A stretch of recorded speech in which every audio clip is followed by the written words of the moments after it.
یہ ساری کائنات، زمین و آسمان، ارض و سماوات اور سارے موسم اور وقت، پوری مخلوق صرف اس لیے پیدا کی تاکہ اس میں اللہ جل شانہ کی عبادت کی جا سکے، ہم انسان اور ساری کی ساری مخلوقات اللہ کی معرفت حاصل کر سکیں، اللہ کو پہچان سکیں، اور اس معرفت دینے کے لیے، اللہ کی عبادت کرنے کے طریقے بتانے کے لیے، جو ہمیں رہنمائی کرنے کے لیے تشریف لائے، ان میں سب سے افضل، سب سے اعلیٰ، سب سے ارفع، سب سے بلند مقام کے حامل میرے اور آپ کے نبی حضرت محمد رسول اللہ صلی اللہ علیہ وسلم، جناب نبی کریم آقا دو عالم صلی اللہ علیہ وسلم اس کائنات میں اللہ جل شانہ کی سب سے بڑی رحمت ہے۔ اللہ نے جتنی بھی رحمتیں ہم انسانوں پر، اہل دنیا پر، پوری کائنات پر کی ہیں، ان تمام رحمتوں کا موازنہ کیا جائے، ان رحمتوں کو غور سے مطالعہ کیا جائے تو یہ بات سامنے آتی ہے کہ سب سے بڑی رحمت، اللہ تبارک و تعالیٰ کا سب سے بڑا انعام وہ میرے اور آقا حضور اکرم صلی اللہ علیہ وسلم ہے، جو اللہ تعالیٰ نے ہمیں عطا فرمایا۔ اور یہ اس انعام کا، اس رحمت کا اللہ نے خود قرآن مجید میں اس کا ہم پر احسان کا تذکرہ بھی فرمایا۔ ابھی ہمارے عزیز تلاوت کر رہے تھے، لَقَدْ مَنَّ اللَّهُ عَلَى الْمُؤْمِنِينَ اِذْ بَعَثَ فِيهِمْ رَسُولًا مِّنْ أَنفُسِهِمْ يَتْلُو عَلَيْهِمْ آيَاتِهِ، یعنی ایسے انعام ہے حضور کہ اللہ خود احسان جتلا رہی ہے۔ لَقَدْ مَنَّ اللَّهُ، اللہ نے تم پر احسان کیا۔ یہ اللہ تبارک و تعالیٰ کا ہم پر احسان جتلانا اس بات کو واضح کرتا ہے کہ حضور اکرم صلی اللہ علیہ وسلم سب سے بڑے انعام ہیں اور رحمت للعالمین۔ مفسرین فرماتے ہیں کہ 18,000 جہان ہیں، اللہ نے جو جہان پیدا کیے ہیں، مخلوقات پیدا کی ہیں 18,000۔ یہ بھی مفسرین کی اس وقت کی تحقیق کے مطابق ہو سکتے ہیں کہ آج کی سائنس نے اس کے اندر مزید تحقیق کر کے اور زیادہ اضافہ ثابت ہو گیا ہو۔ جتنے بھی جہان ہیں، وَمَا أَرْسَلْنَاكَ إِلَّا رَحْمَةً لِلْعَالَمِينَ کا مطلب یہ ہے کہ 18,000 یا اس سے زیادہ جتنے بھی جہان ہیں، میرے اور آپ کے آقا صلی اللہ علیہ وسلم سب کے لیے رحمت ہے۔ اور اللہ تبارک و تعالیٰ کی طرف سے رحمت مہدات، آپ نے خود فرمایا کہ میں رحمت ہوں اور گفٹ ہوں۔ اللہ نے مجھے انسانیت کے لیے، امت کے لیے، تمام مخلوقات کے لیے ایک شاندار اور معزز اور فضیلت والا گفٹ بنا کر بھیجا ہے، اور ہم اس گفٹ کا، اس تحفے کا، اس رحمت کا اگر کسی بھی شعبہ زندگی میں مطالعہ کریں تو ہمیں معلوم ہوتا ہے کہ ہر ایک شعبہ کو میرے اور آپ کے آقا صلی اللہ علیہ وسلم نے بدل دیا، اس کے اندر ایسا انقلاب برپا کر دیا۔ جیسے ہمارے عزیز ابھی فرما رہے تھے کہ آپ صلی اللہ علیہ وسلم کی تشریف آوری سے پہلے کے اگر حالات کا جائزہ لیں تو اس کے اندر جہالت کی انتہا تھی، فحاشی، عریانی اور سرکشی کی، شیطانیت کی انتہا تھی۔ یعنی اس دور میں کہیں بھی کوئی ایسا معزز معاشرہ موجود نہیں تھا کہ جو اللہ تبارک و تعالیٰ کے ساتھ صحیح طریقے سے تعلق رکھتا ہو، جو اللہ تبارک و تعالیٰ کی صحیح طریقے سے معرفت رکھتا ہو۔ چند اکا دکا راہب ہوا کرتے تھے، چند اکا دکا یہود کے علماء ہوا کرتے تھے جو اس وقت صحیح طریقے پر قائم تھے، ورنہ کہیں بھی ایک انسان بھی ان کے علاوہ اللہ تبارک و تعالیٰ کی صحیح پہچان رکھنے والا نہیں تھا۔ اور جس معاشرے کے اندر، جس سوسائٹی کے اندر، جس سماج میں اللہ تبارک و تعالیٰ کو بھلا دیا جائے، اللہ تبارک و تعالیٰ سے انسان باغی بن جائے، اس سے بدتر معاشرہ، سماج اور سوسائٹی نہیں ہو سکتی۔ سب سے بری سوسائٹی وہی ہوتی ہے کہ جس کے اندر انسان اپنے خالق اور مالک سے لا تعلق ہو کر ایک آزادانہ زندگی گزارنے والا بن جائے اور ان لوگوں کی اتباع کرنے والا بن جائے جو اللہ کی مخالفت کرنے والے ہیں، اللہ کے متوازی ایک اور طریقہ زندگی بتانے والے ہیں۔ وہ دور، وہ معاشرہ اور سماج سب سے بدتر ہوا کرتا ہے، اور آپ صلی اللہ علیہ وسلم کے تشریف لانے سے پہلے کا جو معاشرہ تھا وہ اسی نہج پر قائم تھا، وہ سماج اسی نہج پر، اسی منہج پر چل رہا تھا۔ لیکن ہمارے اور آپ کے آقا صلی اللہ علیہ وسلم جب تشریف لاتے ہیں تو مختصر سے عرصہ 40 سال کی عمر میں آپ کو آپ کے اوپر نبوت کی، رسالت کی ذمہ داری ڈالی جاتی ہے، اور 63 سال کی عمر میں آقا صلی اللہ علیہ وسلم اس جہان سے عالم حیات کی طرف، ہمیشہ کے جہاں کی طرف تشریف لے جاتے ہیں۔ اس 23 سال کے عرصے میں آپ نے جو انقلاب برپا کیا، آپ نے جو سوسائٹی پیدا کی، آپ نے جو سماج اور معاشرہ بنایا، اس کی مثال حضرت آدم علیہ السلام سے لے کر قیامت تک آنے والے آخری انسان تک اس دوران کہیں نہیں ملتی۔ یہ جو اس دوران کا معاشرہ تھا، یہ جو 23 سال گزرے ہیں، اس زمانے کے اندر جو سماج رہا ہے اور اس زمانے میں جو شخصیات ابھری ہیں، آپ صلی اللہ علیہ وسلم نے جو ہستیاں بنائی ہیں، جن کی تربیت کی ہے اس 23 سال کے عرصے میں، وہ ایسے ہیں جس کے بارے میں خود آقا نے فرمایا، خیر امتی قرنی، پوری کی پوری انسانیت کی تاریخ کا مطالعہ کر دیا جائے، دیکھ لیا جائے تو میرے زمانے کی جو امت ہے، میرے زمانے کا جو سماج اور معاشرہ ہے، یہ پوری کی پوری انسانیت کی تاریخ میں سب سے اعلیٰ ہے۔ کہاں ایک طرف ایک سال پہلے، کچھ عرصہ پہلے دیکھتے ہیں کہ وہ سماج دنیا کا سب سے برا سماج ہے، سب سے بدتر سماج اور معاشرہ ہے، اور آپ کی محنت اور آپ کی تربیت کا انداز، آپ کی رحمت کا عالم یہ ہے کہ اس مختصر سے عرصے میں اتنا شاندار سماج پیدا ہو جاتا ہے کہ بعد کی ساری انسانیت بھی مل کر کسی ایک صحابی کے درجے کا مقابلہ بھی نہیں کر سکتے۔ اور آپ صلی اللہ علیہ وسلم کی رحمت ہونے کے لیے صرف ہم انسان ہی اس سے مستفید نہیں ہوئے، بلکہ فرشتوں کے سردار، ملائکہ کے سردار حضرت جبریل علیہ السلام آپ صلی اللہ علیہ وسلم کے رحمت للعالمین ہونے میں سے وافر حصہ حاصل کرتے ہیں، پاتے ہیں۔ ان سے کسی نے پوچھا کہ آپ خود ہی وحی لائے ہیں، وَمَا أَرْسَلْنَاكَ إِلَّا رَحْمَةً لِلْعَالَمِينَ، آقا صلی اللہ علیہ وسلم تمام جہان والوں کے لیے رحمت ہے، ذرا بتائیے اس رحمت میں سے آپ کو بھی حصہ ملا؟ آپ بھی اس میں مستفید ہوئے یا نہیں ہوئے؟ تو حضرت جبریل علیہ السلام کہنے لگے کہ جی، میں نے بھی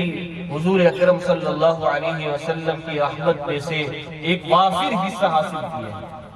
جب تک آپ تشریف نہیں لائے تھے، باوجود اس کے کہ حضرت آدم علیہ السلام سے لے کر حضرت عیسیٰ علیہ السلام تک سارے کے سارے انبیاء کرام پر وہی نازل کرنے والا میں تھا، تمام کے تمام انبیاء کرام علیہ السلام تک اللہ کا پیغام لے کر آنے والا میں جبریل ہوا کرتا تھا، لیکن اس کے باوجود مجھے ہر وقت یہ ڈر لگا رہتا تھا کہ کہیں مجھ سے میرا ایمان چھین نہ لیا جائے۔ جیسے شیطان ابلیس، وہ اللہ تبارک و تعالیٰ کا اپنے دور میں بڑا عابد رہا، بہت عبادت کرنے والا، اور اتنا عبادت گزار تھا کہ اسے فرشتوں کا بھی استاذ کہا گیا۔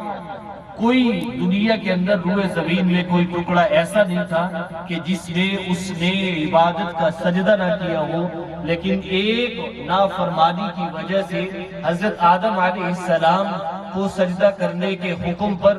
نافرمانی کرنے اور اس پر دلائل دینے کی وجہ سے وہ بارگاہ الہی سے ایسا مردود ہوا کہ وہ اب دنیا کا سب سے سرکش ترین مخلوق بن گیا ہے اور سب سے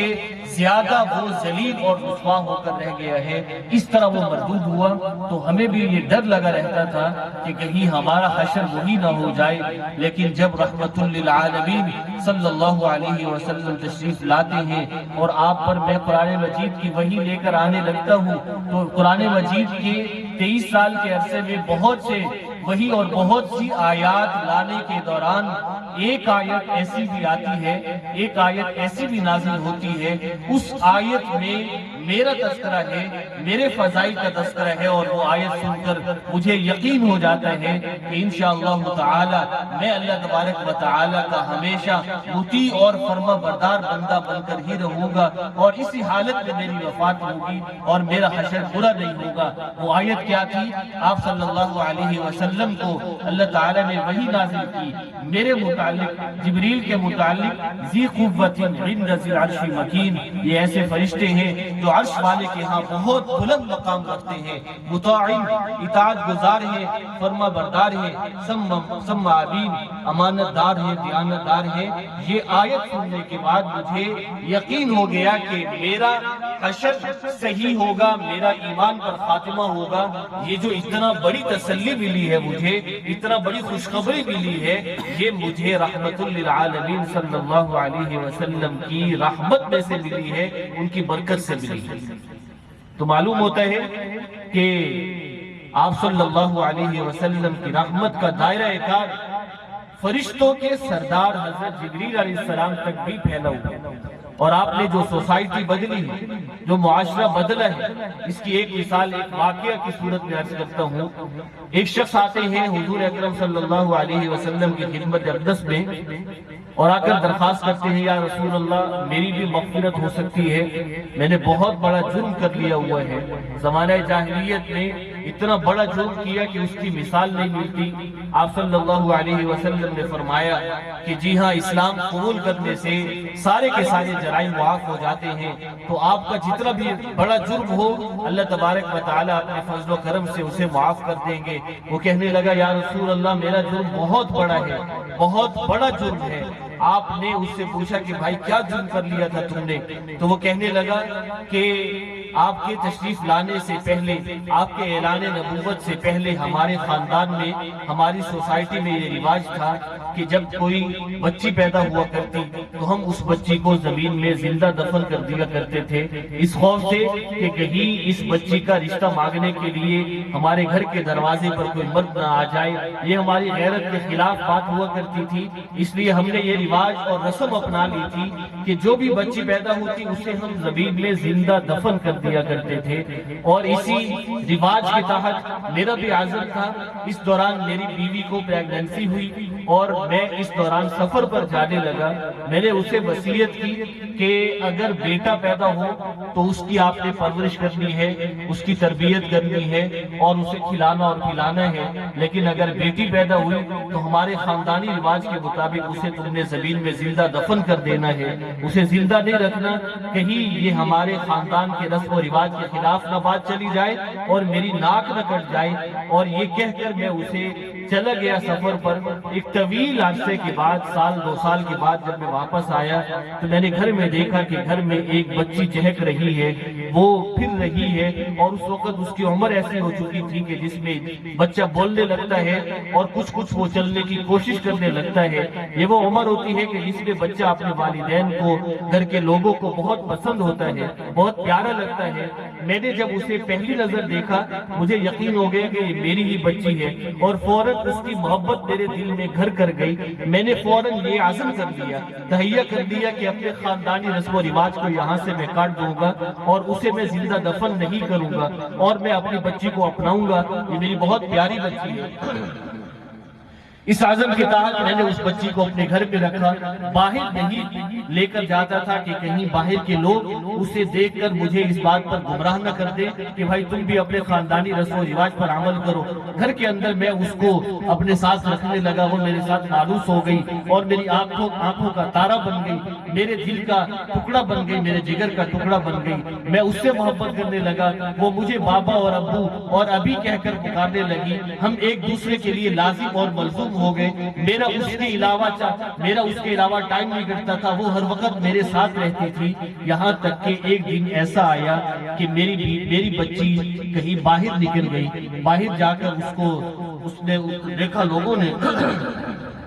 کہ یہ بچی ہے, ان کے گھر میں رہتی ہے اور انہوں نے ابھی تک زندہ دفن نہیں کی. ابو جہل کو اطلاع ہوئی, وہ میرے پاس آیا اور مجھے تانے دینے لگا. میرے خاندان کے بڑے میرے پاس آئے اور مجھے تانے دینے لگے کہ تمہاری ناک کٹ جائے گی جب تمہارے گھر کے دروازے پر رشتہ مانگنے والا کوئی بندہ آئے گا. تمہاری غیرت کیسے گوارا کرے گی؟ لہٰذا تم اسے اپنے خاندانی رسم و رواج کے مطابق اسے زندہ دفن کر دو اور اس کو اپنے گھر کے اندر نہ رکھو. ہمارے خاندان کی, ہماری سوسائٹی اور معاشرے کے خلاف نہ جاؤ, ورنہ ہم اپنے سوسائٹی اور سماج سے کہیں گے وہ تمہارا بائیکاٹ اور مقاطع کر دیں گے. ان کے اس بار بار کے طعنوں سے متاثر ہو کر, بار بار کے طعن و تشریح سے متاثر ہو کر میں نے فیصلہ کر لیا کہ نہیں, میں نے بھی اس کو اپنے خاندان کے مطابق ہی اس کے ساتھ رویہ رکھنا ہے اور اس کو اپنے ساتھ نہیں رکھنا. چنانچہ میں نے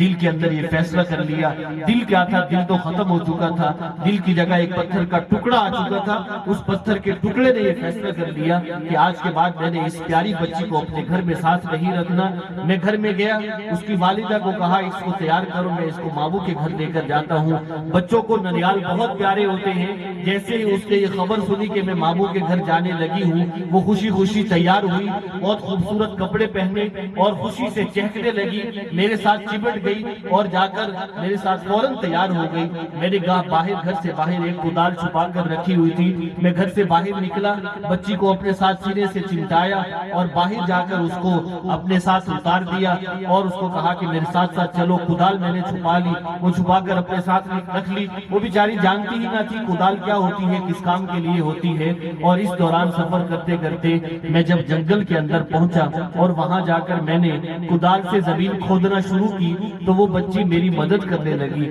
میں زمین میں سے مٹی کو نکالتا, وہ بچی مٹی کو اٹھا کر دور پھینک آتی اور اس دوران میرے چہرے پر زمین کی مٹی کی گرد و غبار لگ گئی تو وہ بچی میرے چہرے سے اپنے دوپٹے کے ساتھ یہ گرد و غبار صاف کرنے لگی, میرے کپڑے جھاڑنے لگی. اس دوران میں کام کرتا رہا, وہ مسلسل میرے معاونت, میری مدد کرتی رہی, میرا چہرہ صاف کرتی رہی, میرا دامن صاف کرتی رہی. اور جب گڑھا تیار ہو گیا تو میرے دل کے اندر پتھر کا ٹکڑا آ چکا تھا. پتھر تھا, میں نے اس پتھر دل کے ساتھ اس بچی کو اٹھایا اور اس گڑھے کے اندر ڈال دیا. اب بچی کو معلوم ہوا, وہ چیخنے لگی اور کہنے لگی کہ ابھی میرا کیا قصور ہے, آپ میرے ساتھ کیوں ایسا معاملہ کر رہے ہیں, مجھے کیوں زمین کے اندر ڈال رہے ہیں. میرے دل کے اندر پتھر آ چکا تھا, ذرا نرمی نہ آئی, ذرا رحم نہ آیا. میں نے کدال لے کر وہ مٹی اس گڑھے کے اندر ڈالنا شروع کر دی, مٹی سے وہ گڑھا بھرنا شروع کر دیا. بچی چیختی اور چلاتی رہی, اس کی آوازیں میرے کانوں کے ذریعے میرے دل تک پہنچتی رہی, لیکن وہاں دل تھا ہی نہیں جو متاثر ہوتا, جس کے اندر رحم آتا, جس کے اندر ذرا نرمی آتی. وہاں ایک پتھر رکھا ہوا تھا, کہیں سے کوئی نرمی نہ آئی اور آہستہ آہستہ اس کی آوازیں دبتی گئی اور ہمیشہ کے لیے خاموش ہو گئی. وہ دن جاتا ہے اور آج کا دن آتا ہے. کبھی کوئی رات ایسی نہیں گئی کہ میں سویا ہوں اور میرے خواب کے اندر وہ بچی نہ آئی ہو اور وہ آ کر مجھ سے پوچھتی ہے بِأَيِّ ذَنبٍ قُتِلَتْ, اے میرے ابھی مجھے کس جرم میں تم نے زندہ زمین کے اندر دفن کر دیا تھا, کیوں مجھے تم نے قتل کر دیا تھا, میرا جرم کیا تھا. میرا جرم یہی تھا کہ مجھے اللہ نے بچی بنایا تھا, میرے اللہ نے مجھے مؤنث بنایا تھا, اس جرم کے علاوہ میرا کیا جرم تھا. وہ دن ہے اور آج کا دن, کبھی میں سکون کی نیند سو نہیں سکا. اس شخص نے سر اٹھا کر دیکھا تو رحمت دو عالم صلی اللہ علیہ وسلم کے داڑھی مبارک آنسو سے تر ہو چکے تھے, پوری مجلس کے لوگ رو رہے تھے. آپ نے فرمایا کہ تمہیں ذرا بھر رحم نہ آیا, اتنا رحم کے لیے اس نے پکارا, تمہیں ذرا بھر رحم نہ آیا. جو رحم نہیں کرتا اس پر رحم نہیں کیا جاتا. لیکن آپ صلی اللہ علیہ وسلم نے فرمایا کہ چونکہ اسلام سب سے بڑی رحمت ہے, میں رحمت للعالمین ہوں, اس لیے تمہارے اس سب سے بدترین جرم کی توبہ بھی اللہ تعالیٰ قبول کرتے ہیں۔ تو آپ صلی اللہ علیہ وسلم نے اس کو کلمہ پڑھایا، اس کی توبہ قبول ہو گئی۔ تو یہاں اندازہ کیجئے کہ وہ شخص جو ایک وقت میں سب سے بڑا ظالم تھا، اس دھرتی کا سب سے بڑا ظالم تھا، جو ایک بچی کو زندہ زمین میں دفن کر دیتا ہے، اس کے چیخنے اور چلانے اور رونے کے باوجود اس پر رحم نہیں آتا، اس کے دل میں اس کا دل نہیں تھا، ایک پتھر تھا۔ اتنا بڑا ظالم ہے، اتنا بڑا مجرم ہے، لیکن رسول اکرم صلی اللہ علیہ وسلم کے سایہ عاطفت میں، آپ کے دامن میں آنے کے بعد وہی مجرم اور وہی ظالم جو ایک لمحہ پہلے اتنا بڑا ظالم ہے، اتنا بڑا مجرم ہے، لیکن رحمت کے سائے میں آنے کے بعد، کلمہ پڑھنے کے بعد وہی شخص اتنا بڑے مرتبے کا حامل ہو جاتا ہے کہ میں اور آپ اور پوری کی پوری انسانیت، امام ابو حنیفہ، جنید، شبلی، نعمانی، سارے کے سارے مل کر بھی اس شخص کے ادنا درجہ کو اب نہیں پہنچ سکتے۔ اتنا بڑا مرتبہ اس کو مل گیا۔ یہ میرے اور آپ کے نبی کریم صلی اللہ علیہ وسلم پر ایمان لانے اور آپ کے چہرہ انور کی زیارت کرنے کی برکت سے انہیں شرف صحابیت ملا۔ شرف صحابیت ملنے کے بعد ان کا مقام سریا سے بھی بلند ہو گیا۔ اب باقی امت ساری کی ساری مل کر بھی اس صحابی کے ادنا درجے کا مقابلہ نہیں کر سکتے۔ یہ میرے اور آپ کے نبی کریم صلی اللہ علیہ وسلم کی رحمت ہے۔ اور اس کے بعد ایسی سوسائٹی اور معاشرہ، سماج کے جہاں بچیوں کا وجود برداشت نہیں ہے، جہاں ان کا وجود گوارا نہیں ہے، ان کو زمین میں زندہ دفن کر دیا جاتا ہے، وہاں بچیوں کو، عورت کو، خواتین کو آقا اتنے حقوق دیتے ہیں کہ انہیں گھر کی ملکہ بنا دیتے ہیں، اور گھر کا کوئی فیصلہ ان کے مشورے اور اجازت کے بغیر کرنے کی اجازت نہیں، اور ماں کی صورت میں ان کے قدموں کے نیچے جنت رکھ دی جاتی ہے اور وہ گھر کی سردار بن جاتی ہے۔ اور آقا ان کو اتنا اہمیت دیتے ہیں کہ حضرت عائشہ سے پوچھتے ہیں، عائشہ تم نے جس پیالے سے پانی پیا آپ کے ہونٹ کہاں رکھے ہوئے تھے؟ میں بھی اسی جگہ سے پانی پیوں گا۔ یہ وہ معاشرہ اور سماج ہے کہ اس سے پہلے عورت کا وجود برداشت نہیں ہے، لیکن رسول اکرم صلی اللہ علیہ وسلم اتنا اہمیت دے رہے ہیں اپنی زوجہ مطہرہ عفیفہ پاک دامن کو کہ جس جگہ سے آپ نے امی عائشہ نے پانی پیا اسی جگہ اپنے ہونٹ مبارک رکھتے ہیں، تاکہ معاشرے کو، سماج کو پتہ لگے کہ عورت کی اہمیت کیا ہے، گھر کی ملکہ کی کیا اس سماج کے اندر اس کا مقام ہے۔ اللہ تبارک و تعالی رحمت للعالمین صلی اللہ علیہ وسلم